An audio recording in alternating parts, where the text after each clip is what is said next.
Welcome to the Winged Wheel Podcast. Here to talk all things hockey are your hosts, Brad Crisco, Ryan Hanna, and Evan Lobsinger.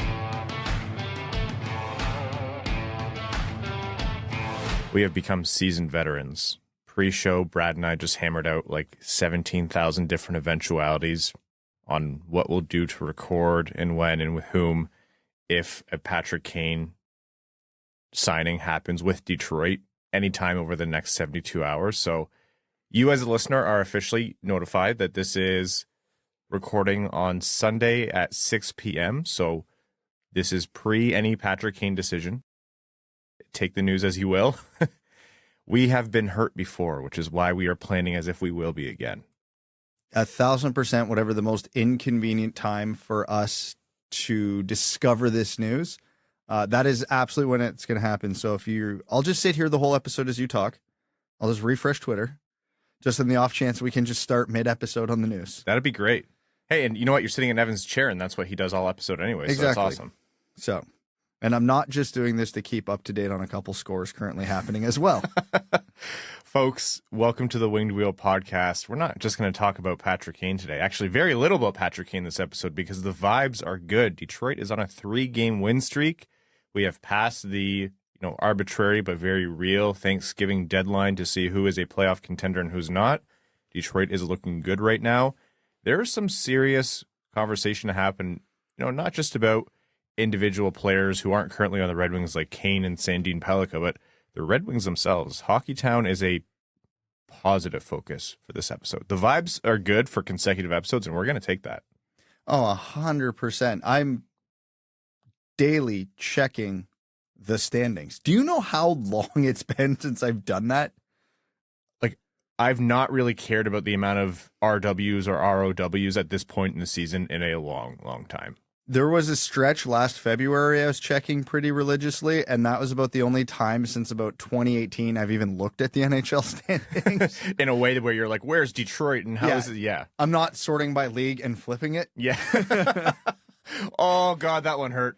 Oh, that one was too real. Welcome to the Winged Wheel Podcast, folks. Here to talk to you about all things Detroit Red Wings hockey, the world of the NHL, and more. I am one of your hosts, Ryan Hanna. I'm Brad Crisco. And missing the good vibes today is Evan. He should be back with you next episode if he, does make it back. Ominous tone, and I'll leave it at that, just because it's fun that way. On this episode of the Winged Wheel Podcast, we are going to be reviewing Detroit's 2 most recent games since we last spoke. Really good wins over both Boston and Minnesota, so opposite ends of the spectrum in terms of, team performances across the league. We'll be giving you an update on the Patrick Kane situation as it stands right now, giving you some insights that we have from talking to folks around the league, what might be to come, and that is all going to expire pretty much instantly once we stop recording. We'll be talking about Red Wings juniors like Axel Sandin Pellikka and what he's doing in the SHL over in Sweden. And we have some NHL news before we jump into overtime. Before that, I want to let you know, we announced last episode and earlier in the week that Grand Rapids Griffins and the Winged Wheel Podcast have partnered up for Winged Wheel Podcast Night with the Grand Rapids Griffins. Yes, we're taking WWP Night at the LCA on the road to Grand Rapids. We'll be in Van Andel. January 27th, 2024, we'll be joining the Griffins for a live pre-game podcast in the banquet rooms at Van Andel Arena prior to the Griffins game against the Belleville Senators. The live podcast is going to feature us, the host of the Winged Wheel Podcast, but more importantly, head coach Dan Watson, along with other Grand Rapids Griffins players. Get your tickets today, griffinshockey.com/WWP. There's different kinds of tickets, different places to sit. Some of the tickets are, just that ticket to the live event and the game itself, but some of the tickets, you get these sweet Grand Rapids Griffins Winged Wheel Podcast co-branded caps, similar to like the one I'm wearing right now if you're watching on YouTube, where we have the Detroit Red Wings and Winged Wheel Podcast officially co-branded hats. But this one is a very, very cool Grand Rapids version of that. So really excited to partner with the Grand Rapids Griffins on this. It's something that, we've been working on for a long time. Get your tickets fast. They are limited. And of course, a portion of the proceeds from every ticket sold will benefit the Jamie Daniels Foundation. So again, griffinshockey.com/WWP. Brad, the Red Wings came back from the Global Series in Stockholm, and the mood after that was a little somber, a little frustrated, I should say. Lucas Raymond was the highlight of that trip for the fact that he was the only Swedish player on the Red Wings. That was his home kind of display in front of a home crowd, even though it wasn't the exact city he's from. And he's been doing really well. He's been Detroit's probably best player, or one of their best players over the last little while. But even he was frustrated coming back from Stockholm. After today's game against Minnesota, there was a lot of conversation about what Dylan Larkin said to the Red Wings locker room, and the team understanding that they let some really important points slip away in ways that they shouldn't have. Their games against New Jersey and now Boston and Minnesota since then have been, in my mind, some of the most complete hockey games they've played all season. And this is almost a perfect recording of what we said last episode, but it's holding true. So let's start with the Boston game. Would you have predicted a 5-2 win against Boston on the road at this point? Yes, absolutely. Superman has his kryptonite, and apparently the 2023 Boston Bruins, that kryptonite is the Detroit Red Wings. Before the New York Rangers ruined our fun and beat the Bruins in regulation on Sunday, to that point in the season, which is almost December, the Bruins had one regulation loss to the Detroit Red Wings. Then they got a second, also to the Detroit Red Wings, which won. Huge compliment to the Bruins to make it that deep into the season with 2 regulation losses. Like, that's insane. I know people hate when we say nice things about the Bruins, but that's an unreal hockey team. Yeah, after last year losing Bergeron and Krejci, I don't think hockey media is actually as aware and taking it as seriously how good the Bruins are this year. Saying that, that's a huge credit to the Red Wings to go in and steal 4 out of 4 possible points from the Bruins while giving them 0. And this game, much like the other win against the Bruins, was a game where the Red Wings controlled the bulk of it. Mm-hmm. The Wings smothered the Bruins. We talked about it with New Jersey a bit. When other teams don't have their best, you have to capitalize. And obviously, the Bruins at their best are going to beat anybody no matter what they're doing this year. But the Bruins didn't have their best that game, and the Red Wings absolutely pounced, absolutely smothered them. And, all of their goals for the most part were genuine manufactured offense, which isn't something we've seen a lot of this year. At least not lately, I should say, going into this Sweden trip. Just a complete game. Just a complete 60-minute, exactly the type of game plan you need to have to beat a team like the Bruins.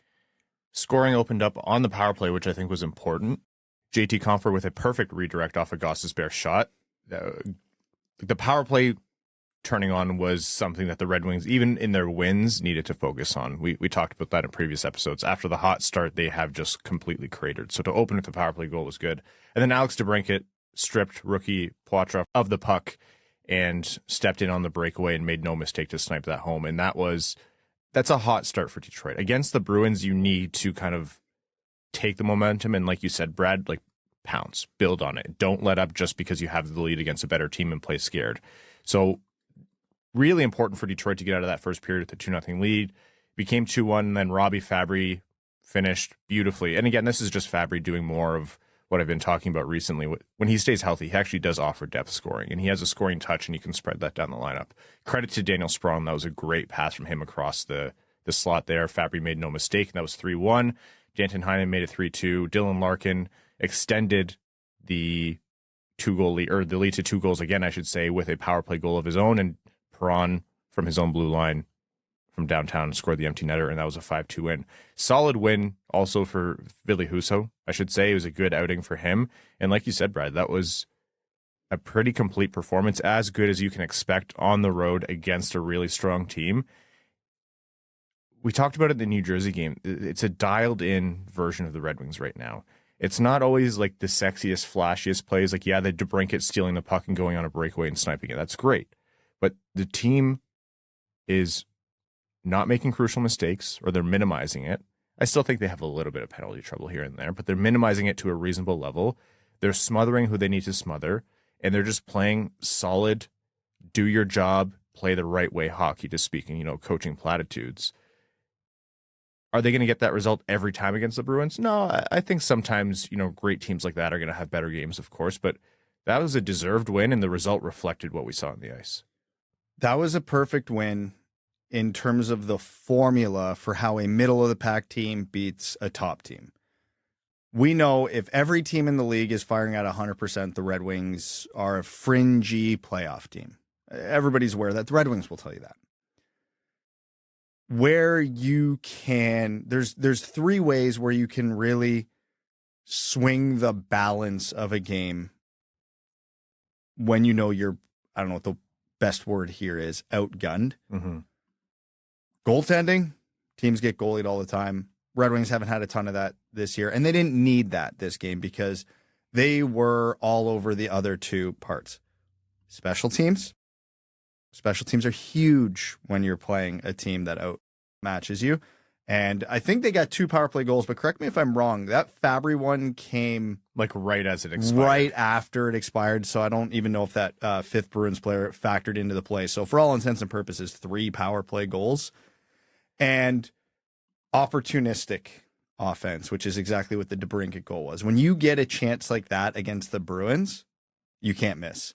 And it was I love that DeBrincat goal too, because it's the type of goal that makes the goalie look so bad because he doesn't move, but it's such a goal scorer's goal. There's nothing the goalie can do on that play.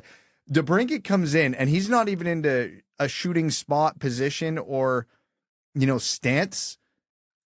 He's coming in like he might deke or he might feint or he might do whatever. Yeah. And then with no backswing, no warning, just fires it in a spot the goalie can't get. It looks so bad on the goalie, but it is 100% not the goalie's fault whatsoever. For anyone who's wondering what a good shooter, like a shooter who's genuinely better than other average NHL level shooters, they can do that and make it look effortless. A lot of players can do that, but to do that on a dime with zero anticipation and just capitalize on the fact that the goalie didn't have time to set the play, didn't have time to break the other way, and like you said, you just freeze him and understand that microsecond when you freeze him, like that's what makes DeBrincat an elite shooter in the NHL. Yeah, nothing from that shot was telegraphed. By the time, I forget, I think it was Swayman realized DeBrincat was shooting, the puck was already 80% of the way to the net. Like, it's perfect. It's a pretty rough feeling as either a defenseman or someone who turns the puck over to see the breakaway going the other way. You're not there to combat it. You already got beat, and you're relying on your goalie, and you see that you've just left them out to dry in the worst possible way, and you just see them frozen there as the other player scores, and you're like, oh, I made a mistake, and now that's the worst outcome. Yeah, that must suck extra for Poitras as well, given that he's a rookie, and he turned around and he saw the number 93 instead of like 27. Just like, oh no. Like the exact number 1 guy on the Red Wings, you probably don't want to do that to. So, it's not all sunshine and roses from this game. There's one thing I want to talk about that's frustrating for me. And this is going to be some people are going to be like, oh, here's Ryan going off about something that doesn't matter. And if you're saying that, take a ticket. You and everyone else in my life are saying that. Here's my soapbox, though. Mason Raymond has not been in this damn league for how long now? How long? It was funny a bit to start when Lucas Raymond came into the league and everyone was saying Mason Raymond. Mason Raymond has one of those hockey names, those names in sports where it rolls off the tongue and it just works so well that your brain, Mason Raymond, like you just want to say it. He was a big enough name in the league where his name got said a lot. Broadcasters knew who he was. He was a big personality on the ice. Here's what I'll argue, because this is the Mandela effect. Mason Raymond was never a relevant player. He was a bottom 6, like non-offensive, like depth guy. He wasn't a bad hockey player, but for all intents and purposes, he was Joe Veleno. Right. But he made a long, successful career out of that. But Lucas Raymond is already more relevant in the NHL than Mason Raymond ever was at any point in time. Mason Raymond played in a crazy Canadian market, though, so his name was just inflated everywhere. But we were just watching 2 American teams. It drives me insane. I don't like coming on and using our platform and, slandering other people who are doing a job that I definitely couldn't do. I couldn't be a color commentator in the NHL today.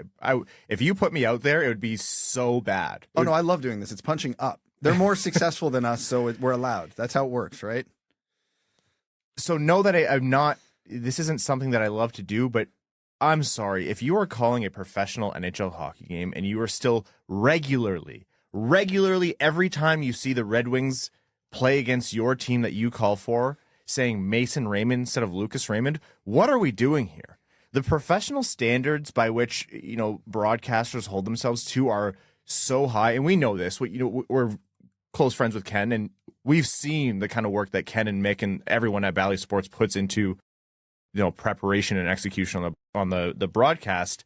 And Ken cares about the details so much, and so it stands out in a glaring way when you see other broadcasts do this with it's no care to correct it. Does it affect anything? No, but I'm just wow, you're still saying Mason Raymond. That is just, it's so Bush League. What are you doing? Anyways, that's my soapbox. I feel terrible for anyone who had to watch the Boston feed on that one. Let's move on. So the Red Wings walked away with a win in Boston and coming back home with another matinee game against Minnesota today, which just wrapped up not too long ago, against a Wild team that was, coming in and struggling. They're not doing too hot. The Wild are not that team that they were in previous years where you're Kaprizov's going off and Boldy's going off and, everything's kind of coming together and the defense is playing up to standard. The Wild they're hurting this year. I actually think it's kind of an unspoken, it's not being covered very much in the NHL for how low the lows are for the Wild right now. So them coming into town, you would expect that Detroit would be able to control the game and dominate the Wild based on how they've played against much stronger teams in New Jersey and Boston. And that's what they did. A 4-1 win, Lyon back in net, which I think is important to talk about, which we will in a second here. Lyon back in net, and other than a very dull second period, at no point did I think Detroit was in danger of losing that game. Yeah, a bit too much of the defensive shell in the third period again. This is a recording, which really ended up favoring Minnesota on the shot clock. But it wasn't a ton of high danger chances, and even their one goal was a double deflection. I think it hit Seider and then hit Eriksson Ek beside the net and then bounced into the net.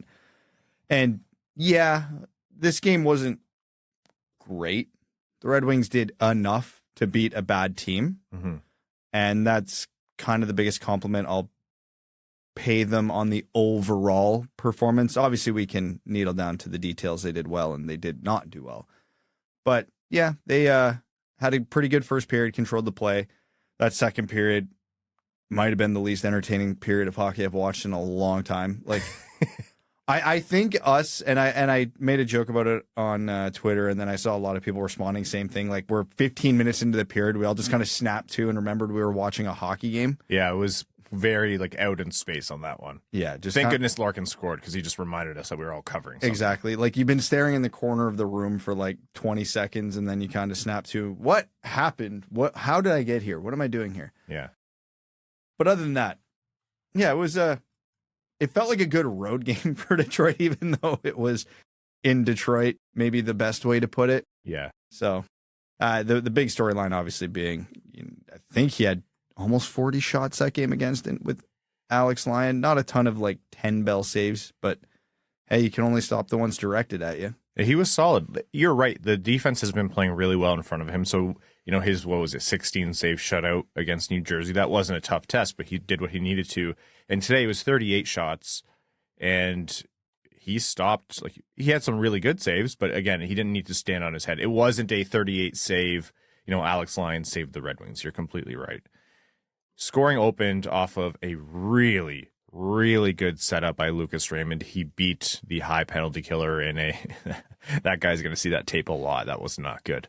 Lucas Raymond, as Mickey put it, he hung his jock off the clock, passed it over to Perron, who's back on the power play on his left wall, who scored. And credit to Perron, he's, after a slow start to the season, I think he's been really turning it on. And we're seeing much more of the speed that we saw last year from him in terms of production and his impact. So the Red Wings open scoring with the power play goal, which, think back to our conversation from a second ago, it's important for them to be able to do those kinds of things and get the power play going early. Eriksson Ek got a power play goal right at the end of the first period, which was a little bit deflating for Detroit, but they came out in the second. Dylan Larkin gave him the lead right back off of a Shane Gostisbehere assist. And then Perron again on the power play for his 300th career goal, second power play goal of the game from Gostisbehere and Larkin. And then Gostisbehere got the empty netter for a 4-point game from him. He's been just phenomenal all year, really. A little bit of a low spell there for a couple games, but Gostisbehere, I think they said it was his second career 4-point game, and he's just been that impactful for Detroit most nights. So a 4-1 win. The power play was productive. They looked dangerous on it. Perron, being up to speed, I think is a really good story for the Red Wings when you talk about how are they going to sustain scoring when it's not always DeBrincat and Larkin, etc. But yeah, you're right, Brad. It wasn't the most perfect win. It was a good one, though. It's the kind of game that they need to be able to play. Afternoon games have had a tendency to be a little bit sleepy for Detroit, and I think that's just when you're not a good team that's dialed in and night out, which is what Detroit, that's been the case for them for however many years now, most of this podcast existence. It's hard to turn your brain on, turn the legs on for a matinee game. So to have 2 of them in a row and get the result is good. Detroit is back in an Atlantic Divisional seat at the time of recording. They're tied with Florida for points, but they're technically in third. Perron had his 2 power play goals, his 300th goal. Gostisbehere 4 points. Lucas Raymond is on, I believe, a 6-game point streak. Dylan Larkin is back to producing 3-game goal streak for him. Great result. Yep. Every function of the team was playing decently well today. Again, it was a bad team, and they didn't have a good game. And on a side note, just to circle back to a point you made earlier about Minnesota only having 5 wins or whatever it is, should they send the Oilers and the Sharks a gift basket? Because that's got to be the only reason people aren't talking about how bad the Wild are more regularly, because there's 2 bigger dumpster fires in their conference. Yeah, the Sharks being like historically bad, especially to start the season, grabbed it, and then the Oilers doing a LA Angels but in hockey is always going to detract. So I actually feel bad for Minnesota because it's a great hockey state. They do hockey extremely well. High school over there, we all know the what's it called? The flow videos, which I think they've actually stopped doing. The hockey culture. Well, they do it at the tournament every year. Do they still do it? Oh yeah. The hockey culture there is awesome, but they always kind of fly under the radar in terms of recognition, good or bad. But right now, yeah, they should be sending that gift basket. Yeah, it's bad. And even watching today, I was wondering how the game was going to go, because Minnesota, again, is bad, and the Red Wings are playing a matinee game the day after beating the number 1 team in the NHL. This is the textbook definition of a trap game. Mm-hmm. And again, this wasn't a masterpiece by the Wings at all, but they still got the W, which, again, beating Minnesota these days is not that impressive, but all things considered, this was had all the makings of a trap game. You want to make the playoffs, you have to beat the Minnesotas when you get to Minnesotas. Plain and simple. I don't want to say it's as important of a win as it is over a divisional rival on the road when they're a much better team, but it's as important of a win when you're trying to add points to the points column. Something I want to talk about from that game, Alex DeBrincat got a penalty for, I think it was roughing or cross-checking on Ryan Hartman. Rewind 30 seconds earlier, Ryan Hartman went into the boards with DeBrincat in front of him, swept his leg behind him, had his hand cleverly, just subtly right in front of DeBrincat, who's a much smaller guy, so Hartman didn't have to exaggerate the reach or anything, and pushed back slightly, swung his leg forward slightly. It wasn't a very good demonstration of it, but anyone who's played or skated knows the Hartman was going for the accidentally on purpose look there, and he slew-footed him. I know it might be borderline to some folks. It could just be called tripping with your leg, which they are different things. In my mind, that's a slew foot. Extremely dangerous play. When you have your leg and your weight swept out from behind you on skates, not only do you fall back violently. And the momentum, that's how you crack your tailbone. That's how you crack your head off the ice. You can break an arm or a wrist when you're unexpectedly trying to brace yourself and you weren't ready for it. It's one of the more, sometimes those things just happen when players get tangled, or if they're scrumming along the boards and you torque one way or another while you're wrestling. That, I understand there's different ways to do it. In my mind, when you intentionally do it at speed like that, it's one of the most gutless things you can do on the ice. You need to have respect for your fellow player, and you need to be able to trust that your fellow player, for as dirty and rough and chippy of a game as hockey is, they're not going to pull some crap like that. And that's what Hartman did to DeBrincat. Credit to the refs, who always blow our minds in their remarkable inability to miss the most obvious penalties of all time. They completely missed it. Completely missed it. How many times have we said that this year? For a terrible call, they completely missed it. Seider and Hartman got into it after, not too long afterwards. Hartman gave him a little whack. Seider went after him. And they both essentially did the same amount of roughing or slashing or whatever it is. And then the referees gave Hartman the extra minor because they knew they missed the call. And I made a joke on Twitter like, oh, don't worry, guys. The ref's going to apologize to Newsy after the game. And Lalonde's going to get that recognition from the officials that they missed the call. And that's really worthwhile because it gives them 0 extra penalty minutes and there's no actual function to punishment in the game. But I digress. Drink for those who are playing the I digress game. Just a stupid play by Hartman, who now has a hearing with NHL Department of Player Safety. By the time you're listening, you might know the result, but he did get a hearing, and there's no call on the ice. I say, to quote myself from like 10 minutes ago, what are we doing here? Well, the NHL Department of Player Safety has such a sterling record handling incidents like these. I'm sure he'll get the minimum allowable fine. Which is zero. That's $0. I'm fully expecting the maximum allowable fine because he got the hearing. I would like to see him get a game or two. I wouldn't be surprised. Hartman has a bit of a reputation. Ryan. But I know I'm going to see the $5,000 mark there. There was an attempted decapitation this week that didn't yield a suspension. He's not getting suspended. Just for your mental health, my guy, just don't even get the suspension thought in your head. It's not happening. A maximum allowable fine will probably feel like a win at this point. We'll see who's right. My prediction is he gets a game. I'm willing to put that on the record before we know the results, so you, the listener, will know who's decapitation. $5,000 fine. Hey, I heard a lot of accidentally on purpose about that one too. We'll talk about the Trouba one later on, but there's not much else to say about this one other than it's disappointing that the refs can't get it right in the moment. If he got, the appropriate penalty in the moment, then a fine on top of that would actually maybe be appropriate. But the refs mess with the flow of the game, and it also turns in like they're lucky it's Seider who is doing it, and Seider is willing to get tangled, but Seider doesn't take it too far. What if that's Ryan Reeves or someone who will go and hurt a player because of it? And what if they don't go after Hartman? What if they go after Kaprizov? This is what happens when the ref misses. Like a big hit is a big hit, and I'm not calling for penalties on big hits, but stuff that needs to be penalized and nipped in the bud like a slew foot. When you're not controlling the game, the players are going to take a license, and then more players get hurt. 100%. It's why the Ryan Reeves of the world are there, which I'm not getting into my long rants about that, but everybody knows that's why they're there. And yeah, your point is exactly right. It's not good for the game, and it's not good for player safety. And the one who would suffer the most there probably won't be Hartman. Hartman slew-footed Alex DeBrincat. The Red Wings are not going to go and get retribution against Frederic Gaudreau if Ryan Hartman doesn't step up the plate. Someone would try and grab Kaprizov, Boldy, Brodin, someone who doesn't deserve it. And it would be bad for that player. It would be bad for the game. Thankfully, the Red Wings aren't one of those teams. And I'm not saying Hartman wouldn't step up to the plate if someone challenged him. I don't know.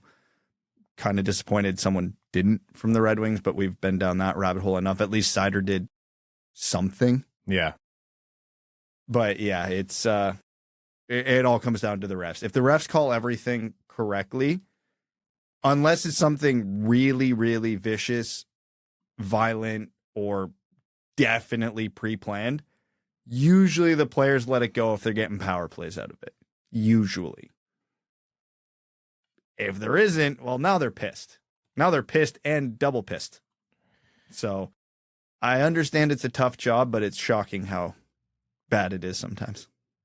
Well, that's the Red Wings. They're on a 3-game win streak. Like I mentioned, they are in an Atlantic Division seed as of right now. Their next 2 games are on Wednesday and Thursday. It's a back-to-back on the road in New York, 7:30 p.m., and then at home on the 30th against Chicago. You're likely going to see an episode from us between those 2 games, so after the New York game, before the Chicago game. We are juggling some schedules right now as we're anticipating some moving around of timelines over the next couple of weeks, so stay tuned, but that's what we're looking at. So right now, the Red Wings sit at 25 points, 11-6-3, 20 games played, third in the Atlantic Division. They're in a divisional seed. Now, there are the Tampa Bay Lightning, who are in the first wildcard spot, one more game played, same amount of points. They could be, any given night, Detroit could be in that wildcard spot, but they're in the mix right now for the playoffs. That's where Detroit is. We're past Thanksgiving. They are firmly in the mix. They're not Boston running away with it with 31 points in 20 games, but they're right there with Florida. They're right there with Tampa Bay. They're right there with Toronto. And there's those are different storylines, right? Tampa Bay not doing as well as what we've seen Tampa Bay do in the past. And it's kind of expected. They've been good for so long. They don't have all their best players. Vasilevsky being out for so long. Understandable. Toronto, they're doing, the same play they do pretty often. They just have random stretches where they look like an absolute dumpster fire, but they have too much talent to stay down. And so I would expect that they're going to trend upwards. And then, Buffalo, Montreal, Ottawa, still kind of trailing behind unexpectedly of Detroit. All 500 or below. This was one thing I was looking at intently this weekend as the games wrapped up. Today, mostly. We've all heard the Thanksgiving cutoff, and I know Ken Holland was really, really big in his day about preaching that Thanksgiving stat. It's 80-something% of teams who are in the playoffs on American Thanksgiving stay in the playoffs by the time April rolls around. And I actually started combing through that because obviously the Red Wings are in a playoff spot, American Thanksgiving, which bodes very well. And we're early enough in the season where there's still a lot of weird things happening, but we're deep enough where we have a really good feel for what teams actually are. So I wanted to look at the Eastern Conference, which teams are not in a playoff spot that we can all reasonably ascertain that they will get there. For me, that was Carolina and New Jersey. They look like the two obvious. They're out of a playoff spot right now. They're absolutely going to be in a playoff spot come April. And that would hold up close to about 80% of teams staying in there. And then I did the next natural thing. All right, what teams in the playoffs are most likely to fall out? To which I was honestly expecting to have Detroit as one of the two most likely candidates to fall out. And then I looked at the Metro playoff spots. Philly's in there. Anybody think that's going to hold? Washington's in there. Anybody think that's going to hold? So there is a reality here where a likely reality, I would call it right now, as it stands, where 5 Atlantic teams get in and Carolina and New Jersey jump into the playoffs by displacing 2 Metro Division seeds, which would mean the Red Wings stay in a playoff spot. Buffalo's below 500. Montreal's below 500. Ottawa's at 500. This is about as best case scenario as we could hope right now for where the Red Wings are. Now, it's still up to them to not let this go. We're 20 games in. We're 25% of the way into the season, which feels weird to say already. It feels like we're 2 games into the season. I know. It feels like it just started. But we're a quarter of the way there, and the Detroit Red Wings are firmly in a playoff spot. It's not like they're in 8th with a tiebreaker with 3 other teams. They're in. They're in a divisional seed, tied for 2nd. And the teams that we thought they'd be battling with for these spots, like the most likely candidates, we'll call it, your Ottawa, Buffalo, Pittsburgh, all 500 or below. This is, if the Detroit Red Wings bungle this, it's on them. They have banked enough points that as long as they play slightly above average hockey the rest of the way out, they should still get in. I was going to ask that question. I agree. I think the Red Wings have done enough here, and they've shown enough where I still think the expectations that we held them to, after that 6-game win streak or whatever it was at the start of the season, I think it's fair to keep holding them. Like, they're getting the kinds of wins right now where, yeah, the ones where DeBrincat scores a hat trick or the power play goes off and scores 5 goals out of nowhere or someone puts the team on their back. Those ones are fun, but they're winning games right now by playing good, solid identity systems hockey. They're playing as the Detroit Red Wings. They're coming together and doing what they need to do. Husso having a good game is good, but Lyon especially coming on recently and just they're getting the save and net as well. Like, it's just comprehensive. Everything is coming together in the right way where they're doing what they need to do to win games. Is everyone as good as the last? No, I think New Jersey played pretty poorly against Detroit. I think Detroit played better against Boston than, either of the two other wins in this 3-game win streak. I think the Minnesota game wasn't perfect, like you mentioned, but I also think that they were never really the worst team on the ice. They're playing the kind of hockey where, yeah, if they keep doing this over the course of the rest of the season, then are there going to be lulls and lows and some losing streaks? Yeah, because that's what a middle to just above middle tier team in the NHL looks like. But it could add up to them holding on to a wild card spot, or maybe even, depending on how disastrous Toronto and Tampa Bay are, they could hang on to a third divisional seed. I think it's fully in the cards. It absolutely is in the cards. And I don't think I'm at the tipping point yet of where I'm going to say if they miss the playoffs, it's a bad season, because I think we all agreed before the season, as long as they're in the playoff race come April, even if they don't get in, it's probably a successful season. Yep. And there's still enough runway that if they play 500 hockey the rest of the way and just miss the playoffs, I think we could probably still call that a step forward, a successful season from preseason expectations. But if they're still sitting in a divisional seed in a month and then they miss the playoffs, I think we would tip to the side of, okay, now it's disappointing. Because they haven't fluked their way into their wins this year. A lot of this stuff at the beginning of the season felt unsustainable. And we were right. Most of that has leveled off. And we've even seen it. We even saw a long stretch where it went the other way. Dylan Larkin couldn't score a goal. Alex DeBrincat couldn't score a goal. Like, they went ice cold to balance out the early hot streak. And now, over the last 3 games, this 3-game win streak, nothing's and no one's really blown the barn doors off. They've just played solid hockey. So if this is the truest form of the Detroit Red Wings, are they going to win every game like that against the Bruins and the Devils? No. With how good they played against those two teams, I can still confidently say, had the Bruins been at 100%, the Bruins still probably win that game. But they didn't. No one's 100% every single night. And if the Red Wings play the bottom half of the league like they did the Bruins, they're going to win 90% of those games. Mm-hmm.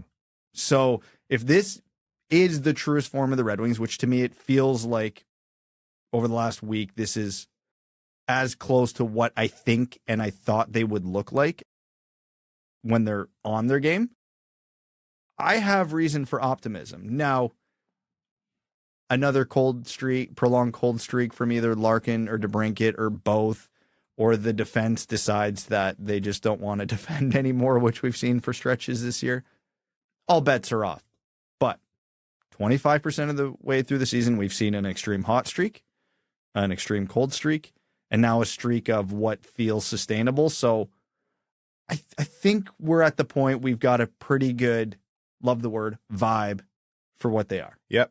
They're playing like the team they should be, or that they can be. And again, going back to that quote, I think Gostisbehere told Daniela Bruce, I saw it from, where Larkin rallied the team after the losses in Sweden and said, like, what's our identity? What kind of team are we going to be? And it's important to really kind of lean on something you said in there, Brad. This isn't fueled by unsustainable performances like we've been talking about. Yeah, JT Compher has 12 points in his last 10 games. He's been excellent, but Andrew Kopp's also not really performing that well. Michael Rasmussen has not just not taken a step forward based on the production we've seen in recent years. I think he's actually taken a step backward. But Shane Gostisbehere has been a revelation on defense in terms of production. Like, it feels balanced in terms of, yeah, some things are going pretty well, and that might not always be the case, but some things are also going pretty poorly, and that might not always be the case. So I think the point place they're playing at right now is just a shade under 103 points over the course of an 82-game season. I don't think Detroit's a 100-point team. I think I projected them at, 91 or 94 points, and I thought I was being optimistic. If they get into the 90s and they're even like a shade away from the playoffs, I agree with you. That's a successful season. So it's a long season. The vibe and the tone you're going to hear from us is going to change a lot of times in both directions over the course of the rest of the year. But, through this kind of Thanksgiving marker, this is, for multiple different reasons, the best possible outcome I think you could have expected from this roster after looking at it on opening night in October. I saw a tweet today that made the petty side of me real happy. I forget who sent it out. I think it was one of the national hockey guys. And I know it's only 25% of the way through the season, and I'm not ready to count my, chickens before they hatch. But pointed out, hey, remember before the season when every hockey expert on the face of the earth said Ottawa and Buffalo were a step ahead of Detroit? About that. Even if we miss the playoffs, but we finish ahead of those two, I'm still taking a victory lap. Yeah. And that matters too. Like, it matters. So more to come on that. We'll definitely be talking about that as time goes on here over the next couple of weeks. But something else that matters in terms of Detroit winning, and this will be a quick update because we've been talking about it ad nauseum for how many episodes now. But Patrick Kane wants to go somewhere where he thinks he can win. And, hockey players and hockey media and hockey fans, we have a tendency to just react to things in the moment. And I don't think this situation is any different.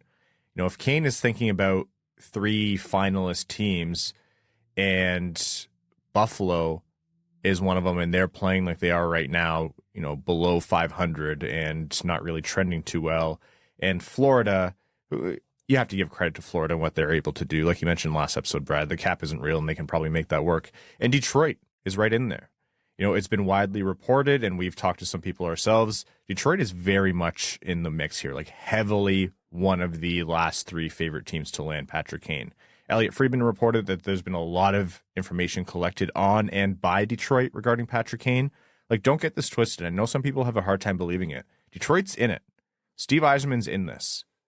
So reservations aside about his injury, and I'm one of those people who's wondering how is he going to come back from this hip resurfacing. I don't know how this is actually going to go.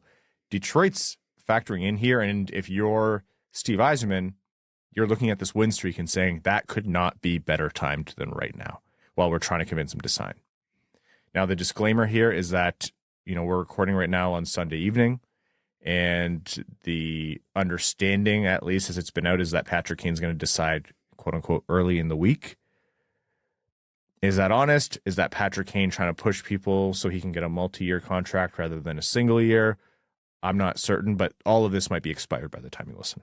Yeah, should we just put your editing skills to the test? I can just sit here and go, frankly, I'm a little surprised that Patrick Kane signed with. I think it's overall a good move for them. It's a gamble worthwhile. I really think he'll fit well on their line with... I'll describe like the NHL 24. Yeah. That's that episode of The Simpsons. I'll just hold up the beer mugs in front of my mouth. The Super Bowl between the Denver Broncos. We'll just do that for the next 20 minutes with Patrick Kane landing possibilities. I think 2 more years of this podcast, and we'll have said enough words where I can probably soundboard us and we can take a few more episodes off a year. Evans is already done. We already know all the words he knows. Yeah, well, what else is there to say? Which actually, unironically, feels like the most apt sentence about this Patrick Kane saga to this point. Yep. We were talking in my kitchen before we came up to record here, which is, even if Detroit or any other team does break and give him a multi-year contract and he ends up needing to be LTIR'd on long-term injured reserve, I should say, for folks who aren't certain, it's not without risk, but it's still like, okay, well, unless you're in a specific cap situation where that can hurt you, then all that's lost here is the owner's money. The situation is what it is, and until Kane makes a decision. Again, it's a contract of probabilities, a decision of probabilities. What's the more likely scenario here? Patrick Kane signs, let's call it a 2-year deal for a modest amount of money, somewhere, let's call it 4 to 5 mil, and is a somewhat productive 40 to 50 point player. That we'll call that positive option in this scenario, or the negative option. His hips are toast. He goes on LTIR. The Wings get capped out and have multiple expensive players also go down long term where they over go on their LTIR.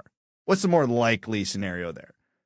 I'm going to say the positive option's the more likely outcome, just because the Wings getting capped out, probably not going to happen. Multiple expensive players having to go on LTIR, also not super likely. Knock on wood, we're not going to speak that into existence, but Yeah. Again, it's just probabilities. So would I prefer if Patrick Kane signed a 1-year deal? Yes, absolutely, 1,000%. But I understand the gamble because I think it's a more likely to be positive than negative gamble on a 2-year contract. More than that, okay, then we're going to have a conversation about how those probabilities shift. Yeah. So we'll see how it goes. If there's the timing of this will dictate whether or not we have an emergency episode. We have some pre-recording that's going to happen this week too. So I would love to tell you exactly when you'll hear from us if it does happen and it is Detroit. It's just going to depend on if this news actually breaks when we think it will. Regardless, though, we'll be with you to talk about it. If it's Buffalo or Florida or somewhere else, then, it'll be small news. But if it's Detroit, we'll bring you all the coverage that's necessary, and we'll get takes and content from folks around the league. On that note, let's check Twitter just in case. I just checked, and he didn't sign. I am, again, it doesn't matter how good we get at this whole podcasting thing. It still doesn't feel like I'm fully braced for when news breaks and we're able to cover it or not. I think Patrick Kane's actually waiting for Evan to get back so he can have the full cohort of Winged Wheel podcast hosts to talk about it. Onwards, so we don't have too much content that just withers away into the ether. Axel Sandin Pellikka and what he's doing in the SHL.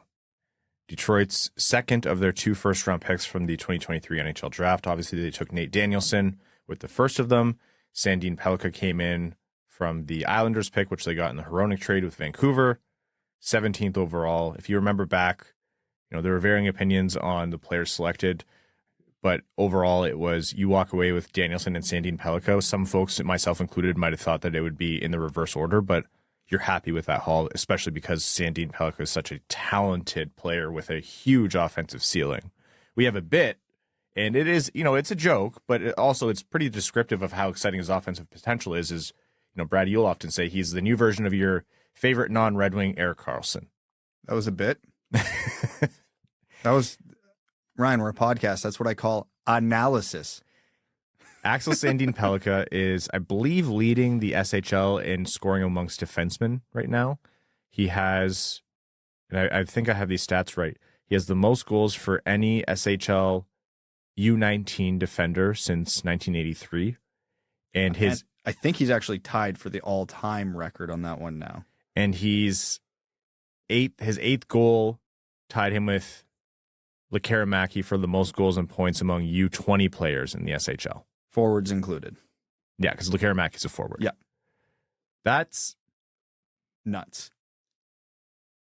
We said last episode that if you had him on the power play right now, that would be, as of right now, his offensive ability would translate to more production on the power play. You can't exactly stick him in the NHL right now. He probably wouldn't be an all-star game one. It's very hard for smaller defensemen to come in and be lights out, especially offensively in the big boy league that is the NHL. But what he's doing in the SHL right now, you compare it to indicators of really good players from the past. This isn't just measuring really well for Detroit. This is the good kind of alarm bells are going off of, we might have a thing here. Yeah, this isn't a guy. And I don't think he's as far off as people say, because one, it's the SHL. This is one of the top men's league in the world, and he's excelling. I think he's outproducing Marco Kasper from last year as a defenseman. And I think I even saw a tweet that he's challenging for the U19 all-time goal record in a season for SHL players. Counting forwards. It's nuts. He doesn't play like a small defenseman, and I know we talked about that a lot with him going into the draft before we even knew he was a Red Wing, because you see, 5'10", 5'11" defensemen with, the gaudy point totals in junior and at the World Juniors and stuff like that and the U18s, and you immediately get this picture in your mind of what he is. And to which we've been talking about, a lot of Erik Karlsson traits there, except he doesn't play like a 5'10", 5'11" defenseman. He's physical. He defends well. He plays his gaps well, which is, I know, your thing. Yeah. I'm such a boring hockey watcher. Yeah. But the offense is the stereotypical what you would expect of a 5'10" undersized defenseman playing at these levels. Mm-hmm. He's, I don't want to call him a unicorn because there are a lot of players of his mold. He just does it better than most of them. And, you know, being a right shot, given the state of the Red Wings system, is an added bonus. Yeah. I don't know. I know it's become funny how I continually, you know, gush over Erik Karlsson 2.0 here. And I've been doing it since before we drafted him, and it's only ramped up to cartoon levels since we drafted him. Obviously, it's way too early to take my victory lap. Let me tell you, though, I'm mapping out the route. It's straight down Woodward. You're going to be as dressed as Chris Osgood was in the booth in that picture. You think I'm putting on that much clothes? By the way, happy birthday, Ozzy. Yeah. Hope 35 treats you well. This has been so far from the moment he was picked, the moment he was available for Detroit, they made the pick, and what you've seen since, it's been one of those picks where you're like, yes, before, yes, during, and hell yes, since, because the Red Wings could absolutely use this, like you mentioned in the system, Brad. Some people said, well, what's going to happen because Seider is their number one right defenseman? And the actual answer to that is, you know how many teams don't even have a single number one right defenseman? If you have two players who can be interchangeable in that slot, like it's almost a misnomer or like a misinterpretation of the way a roster should work. If you have multiple players not on your top pairing who could be top pairing level, that's a great problem to have, especially when you're used to having 0 players at that top pairing level. I am completely incapable of editing TikToks. I like no clue how to do it. But when you were talking there, you gave me a trend that is actually happening that would apply to this perfectly. Have you seen that? The one of the guy, he's just duetting like a guy grabbing an icicle and smashing it. And he's like, yes, yes, yes. And then it bursts into Creed. Can you take that? But Axel Sandin Pellikka getting drafted by the Red Wings. Yeah. I, first of all, love that trend. Yeah. And secondly, yeah, like that was exactly the feeling. Again, I really maintain if they walked away with Sandin Pellikka at 9 and Danielson at 17, I would have been like, that's where I would expect those guys to go, maybe a little bit later than expected on Danielson, and I'm thrilled with that outcome. So in the end, Danielson had a bit of a pretty good week too, eh? Yeah, he's been really turning it on. It was a slower start than people expected for him when he went back to the WHL, but he's been turning it on. He's been scoring a lot more lately. Underrated part of his scoring stretch there with Brandon, their post-goal celebration, 10 out of 10. Elite level, where they all gather in a circle and bow to each other and then go run the train up the bench. So good. I love that. That's pure junior hockey with the boys bullshit. That is absolutely like 100%. And my favorite, there was a couple where like the defensemen were really far off, so 3 of them stood there in a semicircle, literally waiting for them to come in to do it. Just yes, pure junior hockey bullshit is the best way to frame it, and I love it. Good news for Detroit with their juniors outside of Detroit. Let's jump into some NHL news here quickly. Jacob Trouba got a $5,000 fine for whacking Trent Frederic in the head with his stick. Whacking, is that the right word? I feel like a baseball swing is more appropriate. It was a funny moment, and I haven't seen every angle, but I've seen a lot of angles, and the best I can come up with, you know, from my experience playing hockey and understanding when your weight gets shifted like that and you're holding your stick with 2 hands and all of a sudden you're like kind of falling backwards, and Trouba's a big guy, of course. My best interpretation of it is he was swinging his stick to start, not at Frederic's head. As his body was angled upwards, it was kind of one of those accidentally on purpose things in terms of the swing. I don't think he was trying to whack him in the head. There's players who are dirty, but a lot of them aren't complete morons to, you know, redo the Marty McSorley incident and try to 2-hand someone in the head. You can kill someone like that. And admittedly, it kind of clipped Frederic, so it wasn't a god-awful incident, but it just seemed very accidentally on purpose to me. So was the outcome terrible? No. Was the intention to hit him in the head? I don't think so. Was the intention to hit him with a stick? I think, yeah, definitely. And he tried to play it off like it was him, you know, being off balance. I understand the NHLPA looking at that and saying, okay, maybe not the worst thing in the world based on the outcome, so we're just going to give you a fine and a warning. But to me, is like, that could have been awful, awful. And he made contact with his head. You have to be responsible for your stick. I thought of the Rasmussen 2-game suspension for his thing on Krejci, and I was like, 2 games for that?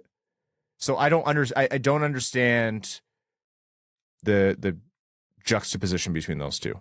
Nobody does. I don't think the Department of Player Safety does. The wheel feels real at this point. I think you're right in the sense that he wasn't trying to get him in the head. The velocity of that stick coming around definitely leads me to believe the swing was on purpose. Like, oh, screw you, guy. I'm going to get a piece of you on the way down. Like, how dare you?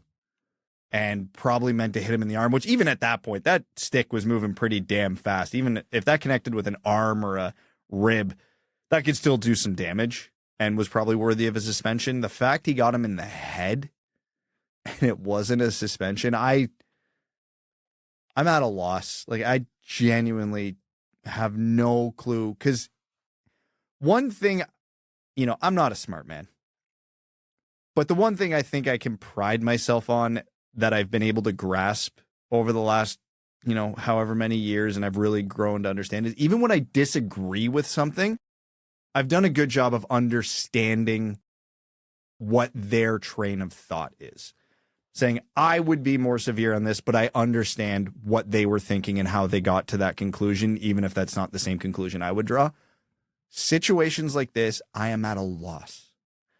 We have seen multiple suspensions, even if they weren't nearly long enough over the years, for swinging a stick and hitting a guy in the head. Everything from 1 game from Duncan Keith tomahawking a guy to what did McSorley get? 25 games for what probably was a little closer to this in terms of velocity and where he was swinging. Not that it was as intentional as McSorley's. I don't think it was the same. I would have a hard time categorizing them as the same. Yeah, they're not. But again, a one-handed swing coming straight down versus a baseball swing catching a guy on the side of the head. I'm just talking about the actual physical movement. Every one of those yielded a suspension from 1 to 25 games. And most people were infuriated at the 1. I don't know how they came to this conclusion. They had to have believed this was 1,000% an accident, which, watching that video, anybody who's played hockey, I do not know how you come to that conclusion. The only thing that might have been not as intended was where the stick actually made contact. Which is absolutely fair. And again, I will side with, I don't think he was trying to hit him in the head. But here's the reality of the situation. He hit him in the head. That's right. What is the line that's parroted out for good reason every time there's a stick infraction? Even if it's not intentional, you have to be responsible for your stick. Unless it's on a shot follow through, if you high stick someone and it obviously wasn't malicious, and like, let's say you were just swinging your arm back because it got stuck behind a player or the boards, and you clip someone with just the very tip of your blade. Unfortunate, not intentional. Didn't really, you weren't trying to disrupt the flow or an outcome in the game. It's still a penalty. You have to be responsible for your stick. I don't know, a $5,000 fine doesn't really. Trouba tried to hit someone with his stick with a 2-hander, and it was a bad, not terrible, but a bad outcome. You need to teach him that he can't do that. I think Trouba is one of the best players in the league in terms of pissing off opposing fans and walking that line so close to being over it. Sometimes he goes over, but so many of his hits are like old school rock'em sock'em hockey, vicious. Like, they cause concussions, but they are just on the line of, like, the rules say he can do that. I think he is elite in that regard. But when he crosses it in a different way, this wasn't a open ice hit. You need to nip that stuff in the bud. I don't know. That one to me was off. Is it the end of the world? No. Frederic seems fine, is what it is. But the Department of Player Safety, we'll see how I feel about them once we know the result of the Hartman hearing. So more things that are going to be expired by the time you're hearing this. We'll see what happens there. Anyhow, that's NHL news. We are going to jump into overtime here on this episode of the Winged Wheel podcast. Overtime is brought to you by our Patreon supporters, patreon.com/wingedwheelpodcast. If you want to support the Dub Dub Club, you get access to our Winged Wheel Podcast exclusive Discord, which is a fantastic community. You're automatically entered into all of our giveaways. For example, we're giving away 2 tickets to every Detroit Red Wings home game this season, the vast majority going to our Patreon supporters. As well, you also get access to all of our bonus overtime episodes and any bonus content that we put out. After every episode, we record, a little bonus thing. We let loose, answer any questions we didn't get to for the main show, have some fun. It's a good time, and you get access to those. By becoming a patron, you allow us to do things like host Winged Wheel podcast nights at the LCA and with the Grand Rapids Griffins. You allow us to support the Jamie Daniels Foundation, put out more great content like producing Expected by Whom, a show hosted by Prashanth Iyer and Sean Shapiro. Make sure you check them out, and lots more. So again, patreon.com/wingedwheelpodcast. One that I want to get to, it's not from a patron to start, but someone tweeted out, I'm sorry, I can't remember who it is. And it's been a common sentiment that's come through a few times from fans and listeners, which is, you see how Filip Hronek's playing in Vancouver.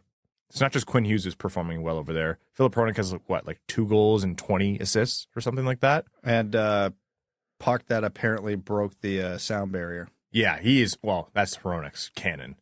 And some people have been saying, how do you feel about that trade now, knowing how well Hronek's producing? And he's basically continuing his unreal play from last year at Detroit. And the way I think about that personally is, that's a win-win trade.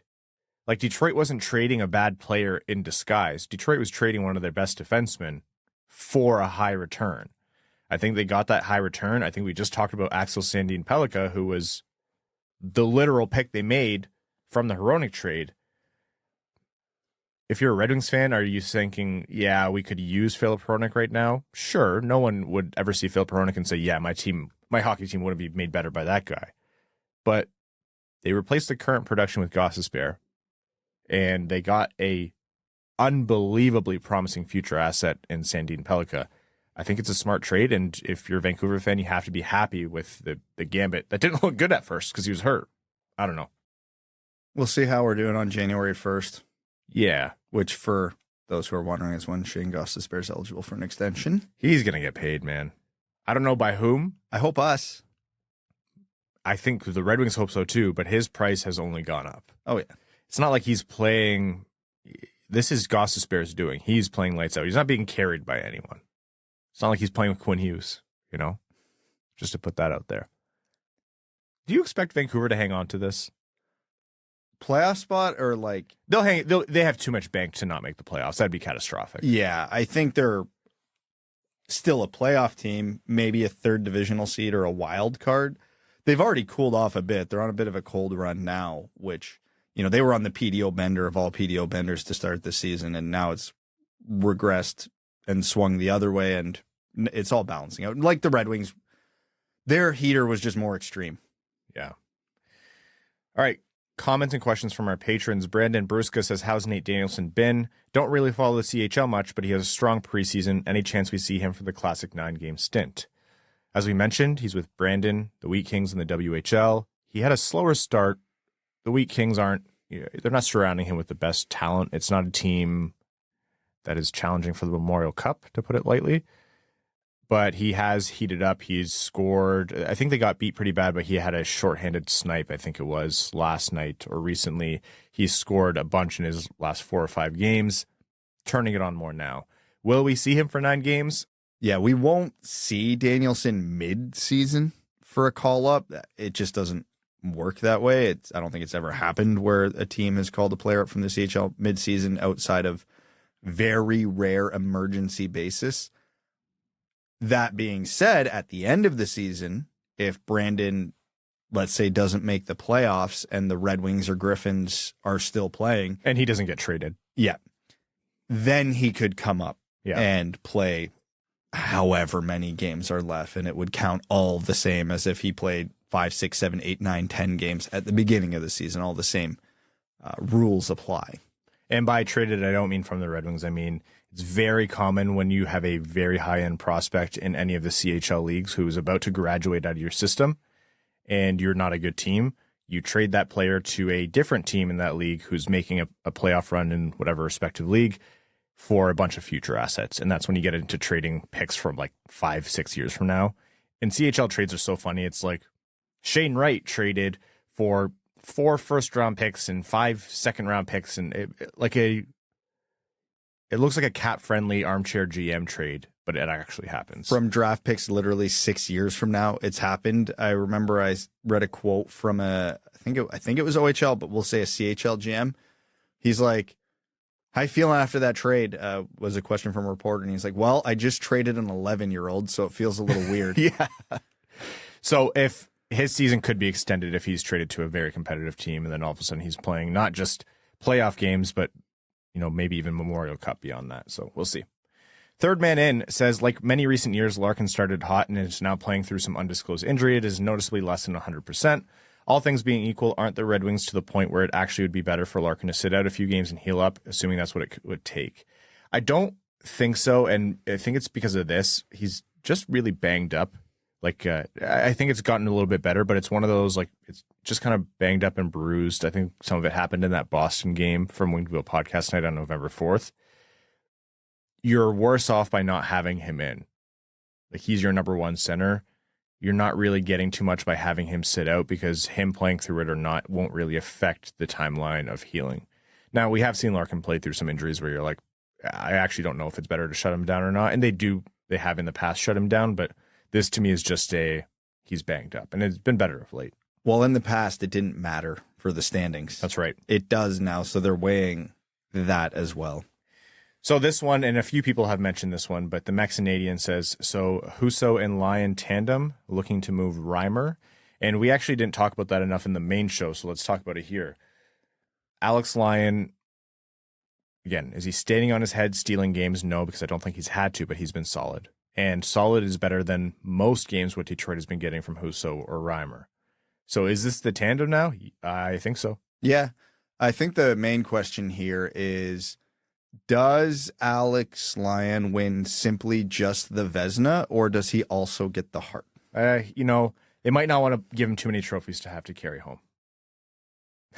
Does he have the heart of a Lion? He's been good. I think at this point, I asked the question of, did he win Detroit's net? I don't really think it matters. I think Derek Lalonde's going to go with whoever's winning him hockey games. That's kind of what he's done. It took him a long time to get in the rotation.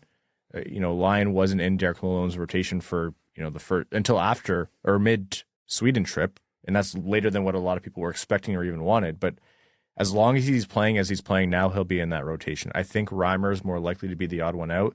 And if Reimer gets traded, I think that depends on Edmonton, or it depends on other teams, right?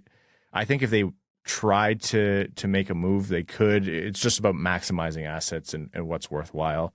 They're not really in a crunch to bring or to use that roster spot for anything else right now. But if they were, then you might see a move accelerated. Man, he's got a .952 save percentage. Yeah, he's stopping pucks right now. Give Wallman the Heart says, Raymond is absolutely our best player right now. What do you think an 8-year deal for him would look like? And what about a bridge? I think Raymond would want a bridge, much like Seider, because I think they know their best days are still ahead of them, and they would like to prove that. I think right now on an 8-year deal for Raymond, probably somewhere between, to give a very broad range, 7 and 8.25. Yeah. Somewhere in that range. Probably closer to 7. Obviously, that's not what he'll push for, but I think that would be the range. There's been a lot of players of his caliber who have actually signed very similar deals over the last couple of years between Boldy, Josh Norris, et cetera, that you can kind of branch off of what his would look like. Kind of funny him playing Boldy right now, and the script is flipped than compared to what it was recently, where people are thought the world of Boldy, who's struggling so far this season, and we were saying, well, why would he get Boldy money when Boldy's playing better? And now Raymond's going to be like, we just played Boldy, and I was better than him. Why would I get Boldy money? I want more. Yeah, exactly. Funny how these things change rapidly. Laporta Potty, funny Lions-themed name. By the way, the only football we're going to be talking about is Michigan beating OSU. We don't have to talk about the Thanksgiving game. Says, any chance Sandin Pellikka is a full-time Red Wing next year? I think there's a chance. I'll call it a low chance, but a chance, yeah. If Red Wings of lower caliber can make the team out of camp like they did in previous years, I don't think you can count out Sandin Pellikka. Don't count on it, but don't count him out. Clint Benesh says, this might seem like a weird question, but if a team's prospect has good line chemistry with a player who will still be draft eligible in the upcoming year, how much of a push would they try to get that other skater? It's not a dumb question, and it happens more often than you think. I don't think it's terribly common where teams try to grab line mates like they go all out and that's part of their plan, but certainly if it's an option, it's an incentive to say, like, yes, this is our core player and we know he has insane, like, league notable levels of chemistry with this other player. That's a plus in that player's column, which is why we'll draft him over Nate Danielson or Axel Sandin Pellikka or whatever other good prospect is there. I don't know. I don't think it rockets a player up a board, but kind of like a tiebreaker or, gives a player a slight edge over another player. Listen, I would have said Buffalo passing on Zach Benson where he was available would have been insane to begin with. But the fact they already had Matt Savoy probably made that decision a hell of a lot easier. Yeah. Gord Sinclair says, what are your top 3 Red Wings jerseys of all time? It's been a while since we fielded one of these. Home red, away white, 1-2. And then, man, there's so many good options for number 3. The red and cream one from the Big House game is always up there. That's my number 1. Then the 08 Winter Classic one's always up there. Oh, no, for me, how am I forgetting my obvious number 3? The Barber Pole. Yeah. The white and red one, to be clear. Oh, you don't like the one we have on the chair for Evan? It's fine. It's not as good, though. I have the Detroit versus Toronto Big House Winter Classic red jersey. That's my number 1. Away white's number 2. Home red number 3. The Red Wings have had very few bad jerseys, I'll say. Like, there's a lot in there where someone was like, how are you leaving out the Wrigley Field Winter Classic? I'd say it's a good point. It's a great jersey. Okay. Moving on here, Lars Thorzel says, about a quarter into the season and we're in a playoff spot. Bloody awesome, I'd say. I'm guessing you've now spoken plenty about Lyon, but I have something more for you. It's not that just he's making saves and winning the games. He's playing style-wise in a way that's very settling for the team. No chaos, no unorthodox flailing, just solid saves with very nice rebound control. He's exactly the goaltender Detroit needs to help a defense prone to self-destruction. Skill-wise, we might have 3 close to equal goaltenders, possibly with the edge to Husso. Style-wise so far, Lyon looks like the better fit. Do you agree? Also, Axel Sandin Pellikka is still damn fantastic. Cheers, boys. I believe it was Cody Stark last episode who's a goaltender, offered a lot of the same insight. And I think it's a really good point from Lars and Cody. Like, it's calm, settled, consistent goaltending is what you need for a defense that's still very much not top of the league. Like, how many games this year is Detroit's defense going to bail them out? You can count on one hand, I'm sure, by the time 82 games comes up. Yeah, honestly. Yeah, the rebound control is a nice, we'll call it a bonus feature. Yeah. Orange Sunquist says, in a long-term sense, I think we're all happy we didn't sign Parise and Suter in 2012. But that being said, in 2012-2013, the Wings go up 3-1 in the second round against Chicago and lose that series 4-3. If we had Suter and Parise this season, that would have pushed us to the conference finals and possibly to a cup final. Would a Stanley Cup victory that season be enough to justify the huge burden those contracts would have put on the team long-term? One Stanley Cup is worth any contract. 100%. 32-team league? Yeah. That's a funny question because I do think they did dodge a bullet based on how Suter and Parise worked out for Minnesota. Like, Minnesota is a team that's struggling right now, and they're extremely handicapped by those buyouts. But what else did Detroit do at that time, right? It's not like they were rebuilding the most efficient way. I don't know. I'm not going to sit here and say, yeah, it absolutely would have been a good move, because when you can look at it categorically and say it's a bad move, but we got better draft picks while Minnesota was mired in mediocrity. Yeah. One thing we didn't note was Jake Wallman's been out with illness. Hopefully we see him back in soon. So between him and Larkin taking maintenance days, you hope they're able to get back to full health. Credit to, I think Jeff Petrie played a good game today, actually. He wasn't noticeable. Big win. That's what you want to see. Yep. Okay, let's wrap up this episode of the Winged Wheel Podcast. Thank you all so much for tuning in. Stay tuned. Follow along at Winged Wheel Pod on Twitter.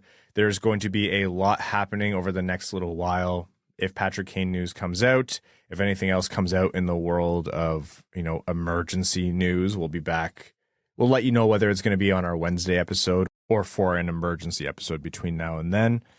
Thank you all so much for tuning in. If you're a new listener, welcome to the show. And if you're a listener of old, thank you for hanging in there with us. It's nice to get from the lows of the rebuild to talking about 3-game win streaks now, and it's not for the first time this season. To all of our Patreon supporters, you are the ones who make this possible. Patreon.com/wingedwheelpodcast if you want to support the show. Again, all the great benefits, and you allow us to do things like host Winged Wheel Podcast nights with the Grand Rapids Griffins, griffinshockey.com/WWP. Get your tickets before they run out. All right, I want to thank all of our name-level Patreon supporters. Again, none of this is possible without you. Arjun Shanker, Yves Bartels on behalf of the Sarah Grand Foundation, Aikfer, Samuel Soderholm, Raymond's Missing Tooth, Icon, Brad's Lord and Savior Bradley Cleveland, Glenn Brabham, Seider the Ass Kicker, Croner's Left Knee, Ashley Van Conant, Sea Lion, Keenan O'Donohue, Yanni Burgers, Meals on Wheels, Matthew M. Rice, Admiral Matt S. at the Cheesebag Navy, Carl Brutina Nanaluski, Carl Provi, Citizen High Five, Clip Clop Nene, Connor Scovey, Coyote Season Tickets and Anywhere But Tempe, Craig Kibble, Denny's Gamer Girl, Derek Enstam, DJ Denton, D-Town Westside, Exquisitine Buble Schwinslow, Fergus, member of the Black Eyed Peas, Philip Zadina, Farewell Montage Begins, Philip Zadina, Farewell Montage Ends, Give Blood Fight Probert, Hockeytown Love, Hockeytown Matt, Hassam Al-Qassem, Jay Gollum, Jacob Turner, Joel Miranda, Kalen Wood, King Tone, Marcus, Marlon Winchester, Matt K. Cannon Fodder, the Cheesebag Army, Matt McKay, Michael Edlund, R.A. Red 3, Ryan Hubbard, Scott Martin, Scree and Lube. That's What I Appreciates About You, Wallman's Elite Dancing D, Iserplan Stan, General Andy Bohan of the Cheesebag Army, Sam Bankson, Adam Rose, Andrew Broderick, Axel Sandin Pellikka, Big Cheese, Brad Simmons, Brian Vasha, Chuck Buff Chest, the Tarpless Goon, Commander Ben Barron of the Cheesebag Space Force, Connor Leightonen, Corey Prida, Darren Fick, D-Boss Snip Show, Dungeon Master of Puppets, Frank Stanley, Ferk Houston, NHL the Portland Baby, Gene Sullivan, Griffey Boy, James Laporte, James Pridemore, Jeremiah Dobo, J.M. Rhapsody, John Evans Derogatory, John Engels, Josh Yelton, Kevin McCracken, Quaz, Linda Hull, Maximilian, Melissa Erickson, Norris Seider, Ophelia, Stephen, Thankful for the Winged Wheel Podcast, the Hodag, the Mexinadian, the Hat 123, Winging It in San Diego, X, formerly AA Ron, and your second favorite patron. Thank you all so much. We'll talk to you sometime. Thanks for tuning in to the Winged Wheel Podcast. Be sure to check out wingedwheelpodcast.com, where you can subscribe to the show on iTunes, Spotify, or wherever you get your podcasts. You'll also find links to other ways to support the show, such as Patreon, official podcast apparel, and more. And don't forget to follow the show on Twitter at Winged Wheel Pod. And of course, the hosts at Brad Crisco, at Ryan Hanna WWP, and at Hockeytown Evan.